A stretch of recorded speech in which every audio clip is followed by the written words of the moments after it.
You know that feeling when you're really, really good at something and it still feels completely empty? When you ace every test, finish every assignment early, and the reward is just more of the same test. That restlessness, that itch that says there has to be more, it's not laziness. It's the opposite. It's ambition with nowhere to land. In 2046, things work differently. 3 engines changed everything. AI that thinks for us, robots that build for us, and clean fusion energy that powers it all. Human labor became optional. Food, housing, healthcare, school, all free like tap water. Nobody pays because the cost of making almost anything dropped to nearly nothing. In a cemetery-turned-park in Austin, Texas, there's a potted jade plant that outlived its owner by 11 years.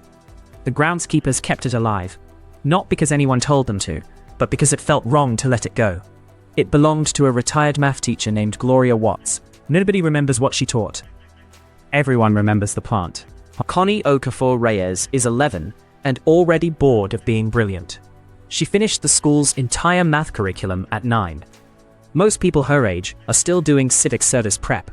That's a few years of learning how civilization's plumbing actually works before you're set for life, usually around 24.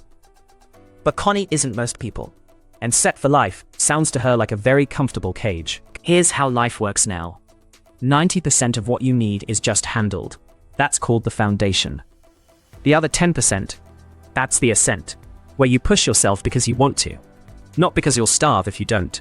You earn a kind of reputation called impact, measured by what you give, not what you take.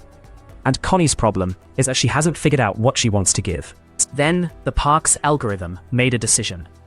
It flagged Gloria Watts' jade plant for removal.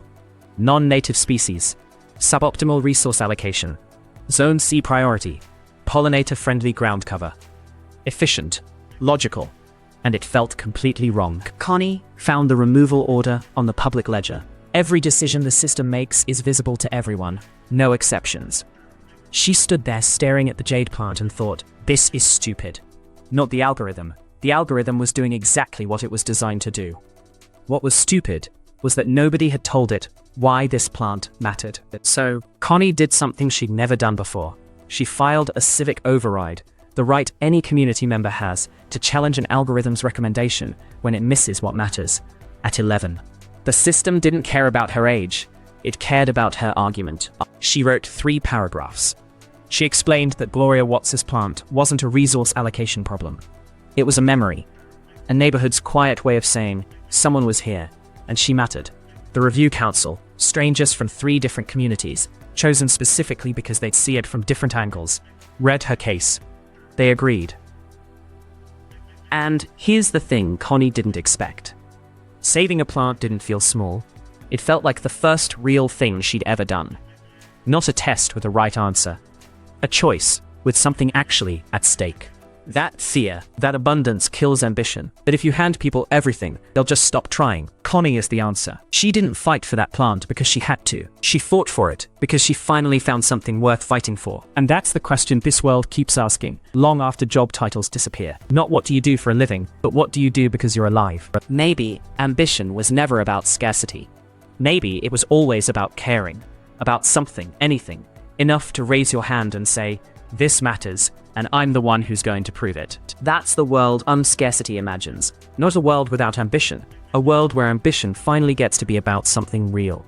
If Connie's world sounds impossible, the math says otherwise.